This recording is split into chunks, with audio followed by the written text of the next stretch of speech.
In 2022, the Finnish Lions beat Russia to take Olympic gold in Beijing.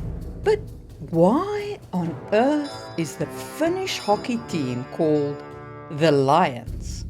It's not exactly like lions are roaming the countryside over here. Well, it's because of the Finnish coat of arms, featuring this rather special looking lion.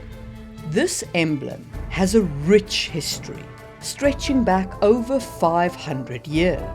The coat of arms was designed around 1550. The lion, borrowed from the falcon family of Sweden, stands triumphantly on a Russian saber. Why a Russian saber? Because back then, Sweden ruled Finland and was constantly at war with Russia. The Swedish kings used this imagery to declare their dominance over their foes. From the 16th century to the 21st, the beef with our rambunctious eastern neighbour is real and represented in the cultural symbols of our nation. And that's what this podcast is about, creating symbols for a fantasy culture that will reinforce the values, history, and thematic elements you need to craft your story. Welcome to another episode of World Building Blueprints from Just in Time Worlds with your host, Marie Mullaney. If you're watching this on YouTube, there is a playlist where you can watch the previous episodes in the information card. If you're listening to this in a podcast app, the previous episodes are available there. As always, this episode is brought to you by the wonderful members of my YouTube channel, who make this entire endeavour worthwhile. There are details on how to join their magnificent ranks and the perks you can get in the links down below. Let's start our discussion by defining what cultural symbols are. Symbols are fundamental to understanding human culture.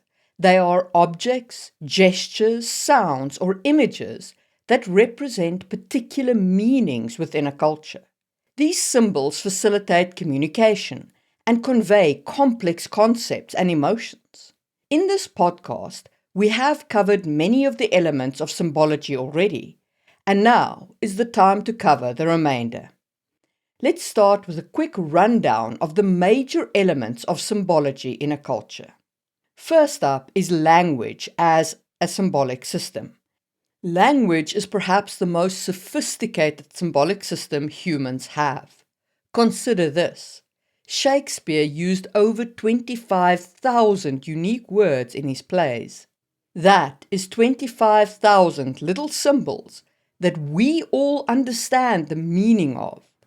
It's truly incredible to think about. And language will be one of the big topics in today's episode. 2. Religious symbols. Religious symbols are crucial in many cultures, representing spiritual beliefs and practices. Examples include the cross in Christianity, the crescent in Islam, and the Om symbol in Hinduism. These symbols help bind communities together and provides a sense of identity and purpose. We will address religious symbology in detail in a later podcast when we discuss creating religions. 3 is group identity symbols. In this category, I count national symbols such as flags, anthems, and monuments, but also the symbols of groups that don't form nation-states per se, for example, clans or tribes, or otherwise group together people who live in a community. These symbols are often used to invoke patriotism and collective memory. For non-nation states, the symbols might include totems, iconography and art, emblems and heraldry. Some of this has been covered in elements like clothing and sumptuary laws, but we'll discuss additional elements in the cultural symbols and ritual sections of today's episode. This is also the section where the Finnish lion would fit. Our 4th category is everyday symbology. This is everyday objects that have become cultural symbols. For instance, food items, clothing, and architectural styles can all symbolize cultural heritage and values. In Japan, for example, the cherry blossom is a symbol of beauty and the transient nature of life. In Sweden, there is a horrifying dish called surströmming, which some Swedes claim to love. I'm pretty sure it's a joke they play on tourists, but it's still a symbol of their culture. We won't discuss these elements much today, as this has been largely covered in the previous episodes on norms and the episode of A Day in the Life of. Number 5 is symbolism in rituals. Rituals are laden with symbolic meaning. There's a joke that every time an archaeologist doesn't know what an artifact does, they classify it as a ritual item. But rituals are in fact very common in our lives, and probably will be common in the life of your fantastical culture as well. Here we will consider initiation rites, marriage ceremonies, and funerary practices, all of which are rich in symbolic acts and objects. And our last category is symbols in history and mythology. History and mythology are other domains where symbols play a critical role. They reflect cultural beliefs, values, and historical narratives. Myths, in particular, use symbology extensively. We have discussed this in part during the cultural norms episode, but we'll explore it in more detail in this section. So that is a high-level understanding of symbols in cultures. How do you use symbols in your cultural world building, in your world? Do you have specific symbols, and in which category would they fit? Let us know in the comments or by sending fan mail to the podcast. And let's move on to our first in detail discussion, communication within a culture. Language and communication are the lifeblood of culture in any world, real or imagined. They dictate not only how characters interact, but also how they think and perceive the world around them. In the section on folkways, mores, and taboos, we have already discussed some of this. However, it is worth spending time consolidating how your culture communicates, and if they have fantasy words or perhaps even a completely constructed language. Personally, I don't work with constructed languages, not because they have no value, but because I've rarely seen enough payoff from their creation. My recommendation to you is to invent fantasy words for specific reasons, normally something that is going to be symbolically important, like words used to describe your magic system or other fantastical elements. And otherwise, distinguish the way your cultures speak through their idioms, colloquialisms, and other expressions that are still in English. This lowers the barrier of entry for your readers to consume your story. Now, idioms are the essence of a culture's personality, often derived from historical events, religious beliefs, or the other norms we have previously discussed that are unique to that culture. For instance, a seafaring culture might use changing the sails as a metaphor for adjusting to life's challenges. This further ties into the symbolism of that culture, referencing physical symbols in the communication of the culture. That can act as a reinforcement mechanism for the reader, really cementing the symbols and norms of the culture in the minds of the readers. And don't forget about the impact of other fantasy elements on language, both spoken and written. Not only will there be sayings and idioms from your magic system in your language, but your magic system might need either verbal or written words. If you use a verbal spell-based magic system, how does that affect your language? Are certain words magical and therefore forbidden to say? How about fantastical creatures or geographic features? For example, what is the boogeyman in your culture called? And how does that affect the way that parents scare their children into obedience? Eat your greens or the Simon will come to steal your dreams is a saying in Sangwil Chronicles along those lines, with a Simon being a boogeyman monster. It is a symbol of a creature that will come to destroy your dreams if you don't obey your parents. And that brings us to the exercise section, where we'll discuss how to actually define and refine cultural sayings and fantasy words for your culture. Start by defining your sandwich barrier. The sandwich barrier is drawn on the concept of the name of a sandwich being derived from the Earl of Sandwich. It is thus a place name and a food name in English.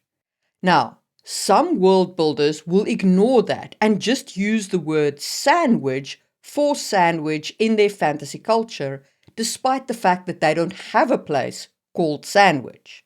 But for some world builders, sandwich is too close to a reference in our world, and they'll make up some other word to refer to sandwich. So the sandwich barrier is the limitation of English words you are willing to use in your world. Where do you draw the line and say that this word is too modern or too much connected to something specific in our world, like manila envelopes or sandwich? Will you allow Latin expressions in your world? And was there a language like Latin to give rise to them? For example, etc. or ceteris paribus. Remember, everything on the wrong side of your sandwich barrier will need a new word, and your reader will need to be educated about what that word means, so it does create a barrier to entry for your readers into your world. So carefully consider where you put this line and if the payoff to the reader is worth it. Second, define some idioms for your culture. Create at least 2 idioms based on either their geography or their history or the norms of your culture. The idiom should express something that will be used in your story or in your campaign. A few things the idioms might refer to. I'm done with this discussion. For example, I wash my hands, or I dust this off my feet. Be quiet, you don't know enough to comment. For example, silence in the peanut gallery.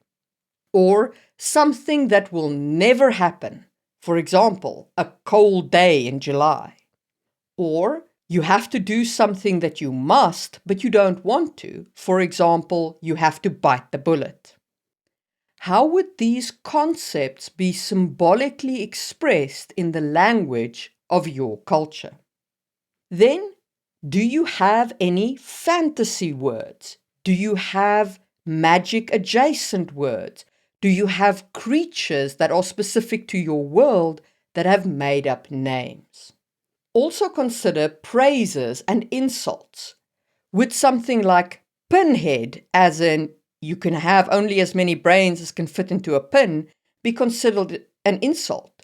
Or what about calling someone who is considered too thin a bone violin? Conversely, what is considered praise in this culture?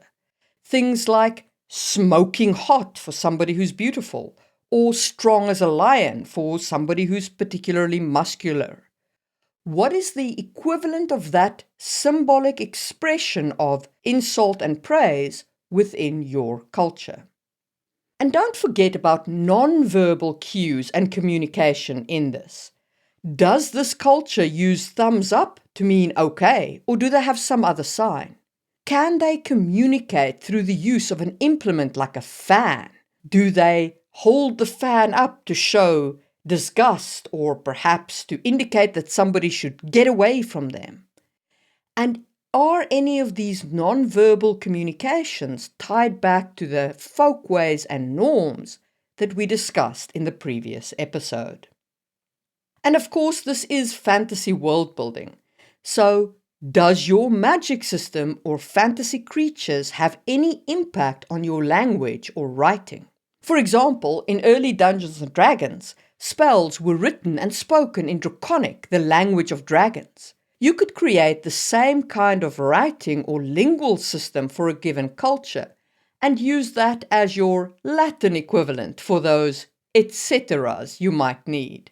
Let me know in the comments or by sending me fan mail through the podcast how you got on with this exercise. Did you come up with some fun insults?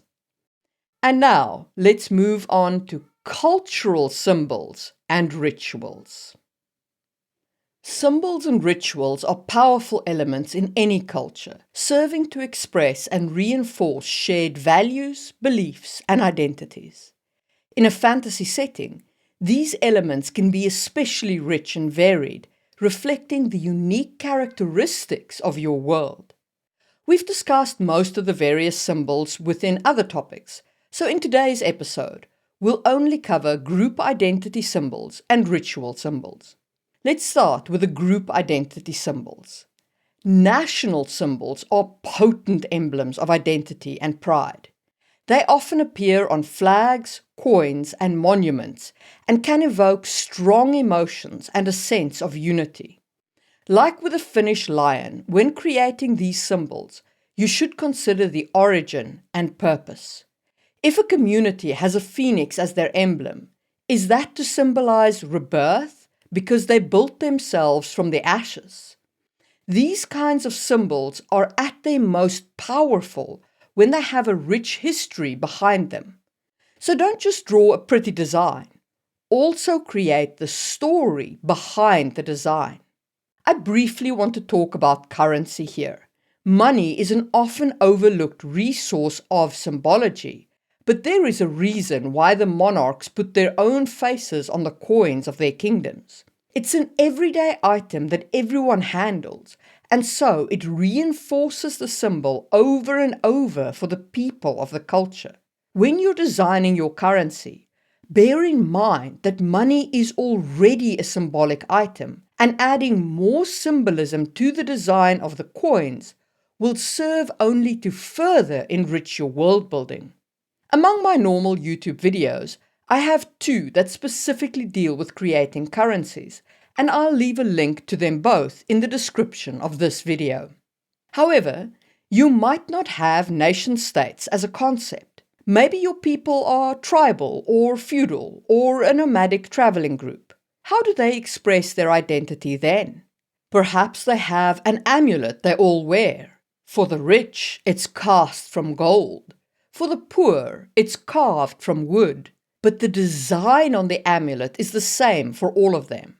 And that design is an expression of their group identity. Or maybe they associate with the heraldry of the ruling elite in a feudal society, much like Finland still associates with that folking lion from our ancient past. Consider what binds your group together and design your symbology for their group identity from that. For inspiration, you might look to your norms, history, or geography that you have defined for your culture. If your group, for example, broke free from bondage to another group, they might have a broken shackle as a symbol for their identity, and so on. You can, of course, also draw from the mythos and history of your group for their symbology, and I'll talk more about that a little later in this podcast. But first, let's discuss rituals and the symbolism they create. We'll start with personal rituals around the life cycle of an individual. For birth ceremonies, you'll want to develop rituals to welcome new life, such as blessings, naming ceremonies, or the gifting of symbolic objects. And this is all a symbolic act to welcome a new member into the group. In Jane M. Auel's books, the shamans of various tribes had different symbols to represent the life of the child. One tribe might give a child a totem or a special stone to carry in an amulet pouch. Another might write the name of the child on a special stone that the mother keeps safe, and so on. In our world today, you are issued with a birth certificate that is a symbol of you being born into the nation state and your citizenship of that nation state. All of these items and rituals have intense symbolic meaning from the very start of life of the character in this culture. It is an act that welcomes the character into their place in the culture. Also consider coming of age rites. These are rituals that signify the transition from one stage of life to another, like childhood to adulthood. These might include tests of strength, wisdom, or magical ability. For an example, think of the American graduation cap, with its tassel that hangs on the right side of the cap before the ceremony, and then is moved to the left side after the ceremony. This is a symbol of having graduated, of passing through the coming of age ritual. It is a very simple motion on a very simple object, but it is of vast symbolic importance. Marriage ceremonies are another personal ritual that is rich with symbolism. When you're designing your wedding rituals, reflect your culture's values and traditions in that ritual. Consider the exchange of vows, symbolic gifts, or joint tasks that need to be performed by the couple or the triple, or however your marriage is configured in this culture. In my world of Sangwheel Chronicles in the Empire, I use lace sewn onto the sash to indicate marriage among nobility, and part of the ceremony is them sewing that strip of lace onto each other's sashes.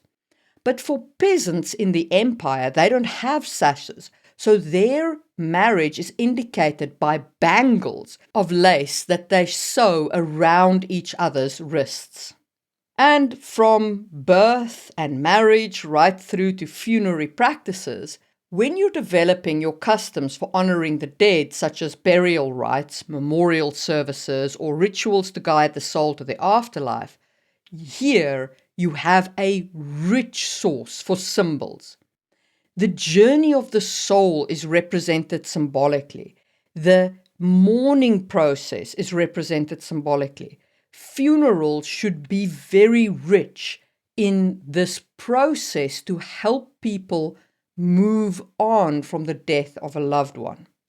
In the Empire in Sangwheel Chronicles, I used pyres as my funeral technique, and the mourners carved items representing their relationship with a dead person from wood, which they then burnt in the funeral fire to speed the soul's journey to the wheel, helping the deceased to let go of the earthly realm and move on to the next life. It is of course important to note that these rituals might also involve your religion and its symbology. So don't set these symbols in stone just yet in your cultural development. You will likely revisit them after defining your religious symbology. We will get to the episode on religion, I promise, but there's a lot to cover in culture building before we reach religion. All of the rituals we have discussed so far are personal rituals, but community rituals and festivals also play a role in cultural symbols. Consider the seasonal and agricultural rituals that align with the natural cycle and are pretty essential for agricultural societies. They are often also cultural festivals. Again, these might be tied to your religion, but they might not. In the Nordics, the midsummer celebration is cultural, with no ties to the predominant Christian religion, as an example. Though I think that some of the midsummer rituals do tie back to the old religions about fertility and fertility gods. In Sweden, midsummer is celebrated by dancing around the summer pole and singing the small frog song. I'm really not joking. You can look it up on the internet. It's the most awesome celebration you'll ever see. In Finland, we just light a bonfire and drink while the sun shines, which is basically all night. So even with two cultures a bare stone's throw away, you have different symbolic acts and objects associated with the same seasonal ritual. Or think of the American Thanksgiving festival, which is a harvest festival. Think of all the symbolic foods and acts associated with that day, along with its history. These are great places to build in the symbols you want to associate with your culture and reinforce cultural norms and values through symbolism. What ritual do you like best in your culture, and what are the symbols associated with it? Let me know in the comments or by sending fan mail. And let's move on to myths, histories, and symbols. Symbols and rituals within a culture are deeply intertwined with its stories and histories. These elements mutually reinforce each other, creating a rich tapestry of meaning and identity. There are specific symbols that emerge from myths, legends, stories, and histories of the culture. Heroes and legendary figures often become symbols themselves, embodying values and ideals of the culture. Their deeds and characters are immortalized through symbols that appear in various forms. For examples, statues of legendary heroes such as warrior kings or wise queens serve as physical symbols of bravery, wisdom, or justice. These monuments not only commemorate their stories, but also inspire current and future generations. Street names can inspire the same memories. For example, in Finland, we have at least 5 Mannerheim streets that I know of, and quite a few statues to the man who led the country during the Winter War and the Continuation War. Or consider heraldic symbols. Family crests, national emblems, and military insignia often incorporate elements related to heroic figures. For example, a dragon-slaying knight might be represented by a dragon and a sword in the heraldic symbol of their descendants, which could then be adopted by a country at a later date, much like Finland adopted the lion symbol of an old ruler as the emblem for our hockey team today. Of course, for this kind of heroic symbolism to work well, you need heroic myths. And I'll leave a link in the description to my video on creating heroic myths. In addition to heroes, important artifacts from historical narratives often become potent symbols within a culture. Think about elements like the original Constitution of the United States, or the various crowns of kings around the world, and so on. Examples in a fantasy culture could include magical artifacts like a wizard's staff or a warrior's enchanted sword, which become symbols of power or wisdom or bravery. And these items can be featured in festivals dedicated to that hero, which then further reinforces the symbology by means of ritual. But of course, you don't need just magical artifacts. You can lean on historical relics as well. Objects from significant historical events, such as a treaty document or a royal crown, serve as tangible symbols of pivotal moments in the culture's history, much as they do in our cultures today.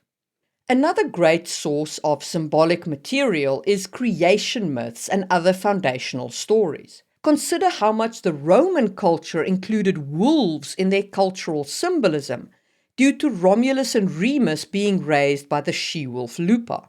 Consider the following elements in context of these founding myths.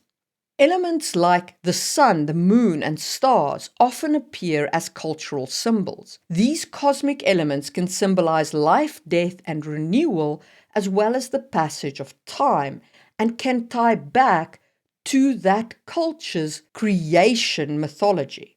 Or you can tie back to figures from myths such as gods, giants, or other creatures that become symbolic representation of natural forces or the founding of a nation.